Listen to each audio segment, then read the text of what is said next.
Hoy lunes 27 de enero de 2020 se conmemoran 75 años de la liberación de Auschwitz. Justamente para conmemorar esta fecha tan importante me di a la tarea de leer los libros testimoniales compilados en la famosa trilogía de Auschwitz, obra de Primo Levi, un escritor ítalo-judío que fue prisionero en Auschwitz-Monowitz durante alrededor de 10 meses. Pero antes de pasar a tocar ese tema, quiero hablar un poco sobre el campo en sí, porque todavía existen personas que piensan que Auschwitz fue un solo campo de concentración, cuando en realidad fue un conglomerado de ellos. En Auschwitz destacaban tres campos principales: Auschwitz I, que era el campo original y desde el cual se ejercía la administración de todo el complejo carcelario; Auschwitz II o Birkenau, que es el campo de concentración que la mayoría de la gente asocia directamente con Auschwitz, o que piensan que es el único Auschwitz que existe, a diferencia de Auschwitz I y Auschwitz III, que eran campos de trabajos forzados. Los prisioneros que eran conducidos a Birkenau eran asesinados de manera sistemática. Para tal fin, dentro de las inmediaciones de este campo existían 4 crematorios con cámaras de gas, algunas subterráneas y otras a nivel del suelo. Sin embargo, el procedimiento para asesinar a los prisioneros era prácticamente el mismo. Se encerraba a las personas dentro de las cámaras con la excusa de que iban a desinfectarlos, y posteriormente se procedía a gasearlos con Ciclón B, que no era otra cosa más que un pesticida con componentes de cianuro. La construcción de Auschwitz II inició en el año de 1941, ya bastante avanzada la Segunda Guerra Mundial, y su objetivo era el de acelerar el proceso conocido como Endlösung der Judenfrage, o solución final de la cuestión judía. Finalmente, el tercer campo de concentración, que era Auschwitz III Monowitz, que es el campo de concentración donde Primo Levi estuvo prisionero y que era un campo de trabajo esclavo para la compañía química IG Farben. Cabe aclarar que a pesar de que Auschwitz I y III no eran en sí lugares destinados al exterminio de los judíos y de los prisioneros en general, muchos de ellos murieron debido a las condiciones bastante paupérrimas a las que se veían sometidos. Al no contar con crematorios en estos campos de concentración, los cuerpos, así como aquellos prisioneros que ya no podían trabajar debido a las enfermedades o al agotamiento físico, eran trasladados a Birkenau para posteriormente ir a las cámaras de gas y a los hornos crematorios. Aparte de estos 3 campos principales, dentro de la jurisdicción de Auschwitz I se encontraban al menos otros 30 campos más. Era, según palabras de los supervivientes del Holocausto, como una ciudad. Y claramente esto sin contar los demás campos de concentración que estuvieron extendidos por toda la Europa ocupada por el nazismo. Ahora bien, a pesar de que más del 80% de las personas que eran transportadas a Auschwitz fueron asesinadas sistemáticamente,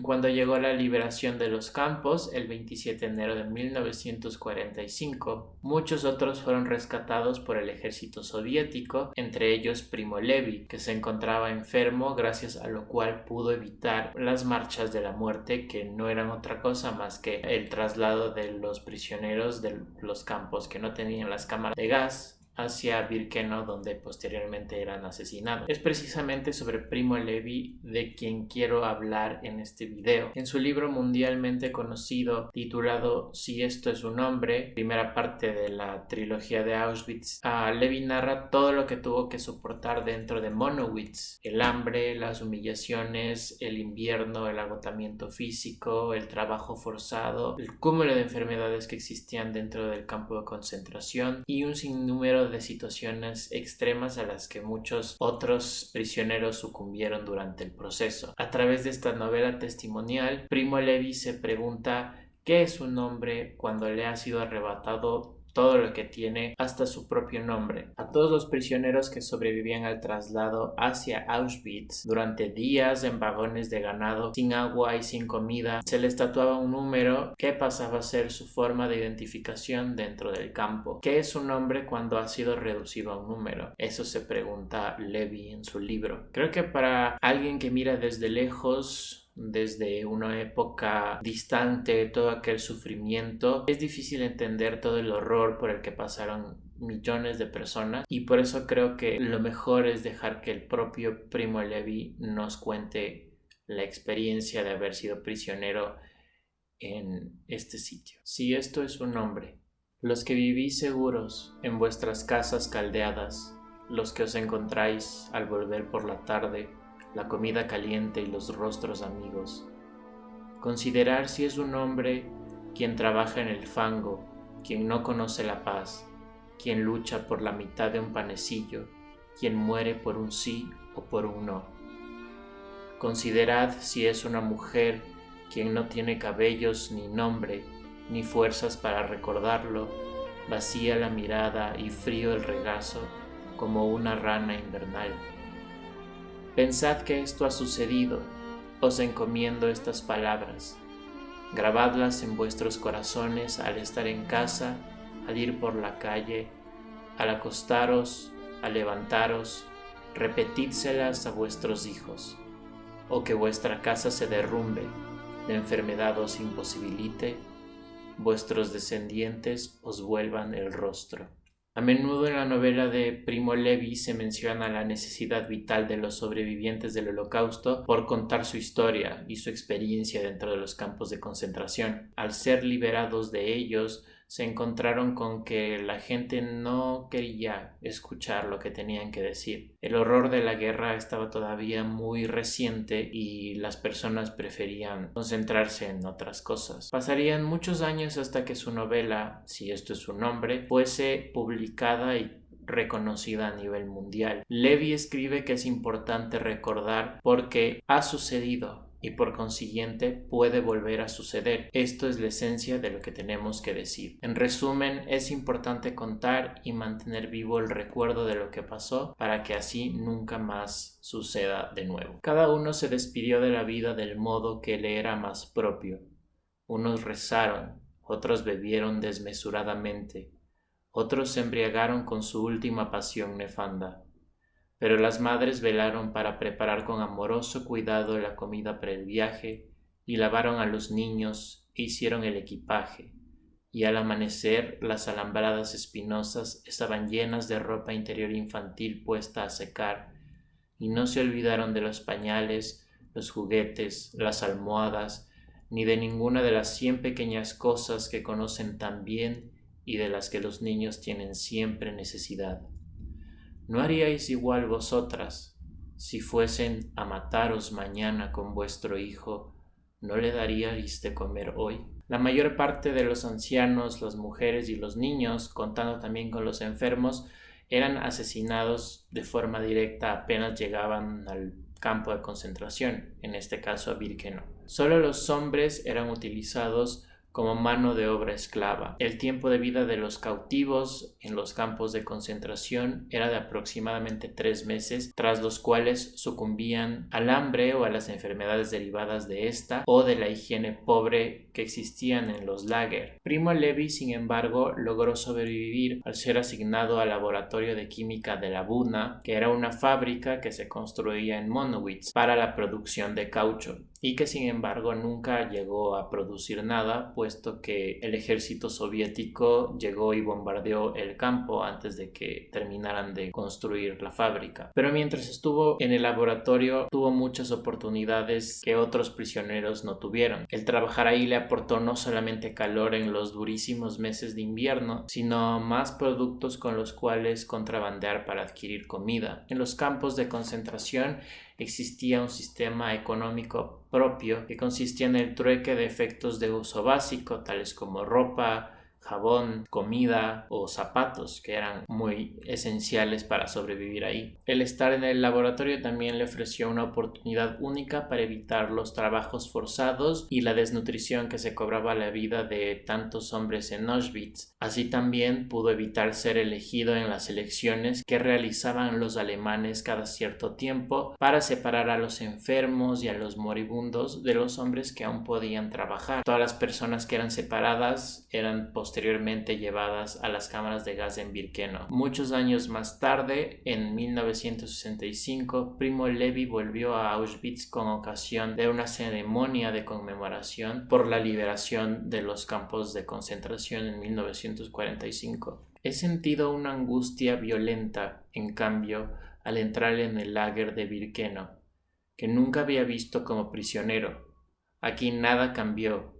Había barro y sigue habiendo barro, o en verano un polvo que sofoca. Los barracones están tal cual, bajos, sucios, hechos de tablones mal ensamblados y con el suelo de tierra pisonada. No hay literas, sino tableros de madera, desnuda hasta el techo. Aquí nada ha sido embellecido.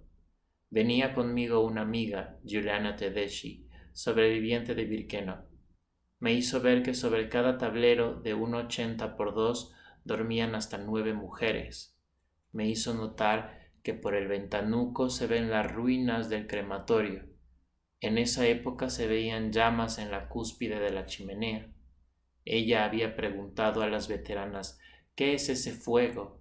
Y le habían contestado somos nosotras que nos quemamos. 75 años han transcurrido desde la liberación de Auschwitz por parte del Ejército Rojo. Desde entonces muchas cosas han pasado, pero los seres humanos continuamos cometiendo los mismos errores. Parece como si no fuésemos conscientes ni capaces de aprender de nuestra propia historia. Aún hoy en día muchos inocentes mueren en conflictos que son pobremente mediatizados. La guerra de Siria con sus 5 millones de desplazados es uno de ellos, o el genocidio yazidí en Irak, la separación de familias en la frontera entre Estados Unidos y México, el narcotráfico, etc. Para Primo Levi, el dar testimonio de lo que vivió en Auschwitz era la manera de mantener fresca en la memoria colectiva una época donde el hombre convirtió al hombre en poco menos que una cosa. Era su forma de contribuir a que dichas atrocidades no volvieran a repetirse, porque él creía que el hombre era esencialmente bondadoso. Un nuevo fascismo, con su retahíla de intolerancias, prepotencias y servidumbre, puede nacer fuera de nuestro país y ser importado, quizás de puntillas y haciéndose llamar por otros nombres, o puede desencadenarse dentro de casa con una violencia capaz de desbaratar todo reparo. Entonces los consejos de sabiduría ya no sirven y se debe encontrar la forma de resistir. También en esto, la memoria de lo sucedido en el corazón de Europa, y no hace mucho, puede servir de sostén y admonición. Para recordar lo que el nazismo produjo en el mundo, no solamente contamos con el testimonio de Primo Levi, que dedicó su vida a escribir lo que vivió en los campos de concentración, sino también el de Ana Frank, el de Roman Polanski en su película El pianista, el de Viktor Frankl en su libro El hombre en busca de sentido, y más recientemente en el diario de Shandy Miller Ehrenwald, prisionera de Birkenau. Hoy, con 90 años de edad, hace un esfuerzo para que las personas que murieron en los lager no sean olvidadas. En su diario describe el momento en que es deportada junto a su familia. Estamos empacando. Todos tienen algo en las manos. Date prisa, date prisa. Todo tiene que salir del apartamento. La puerta se cierra de golpe. Escucho las llaves en la cerradura.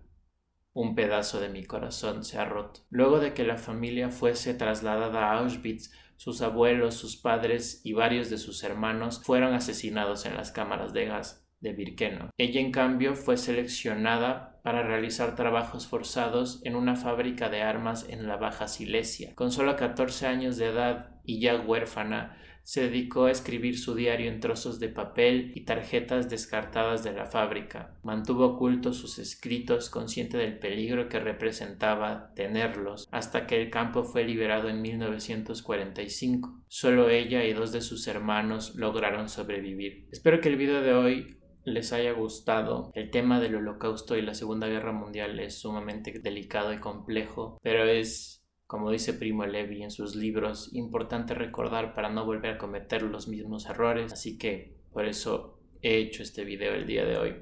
Si les gustó el video, le pueden dar dedo arriba, compartirlo en sus redes sociales. No se olviden que pueden seguirme en las mías, se las dejo en la caja de la descripción. Y nada, nos vemos muy pronto en otro video. Bye.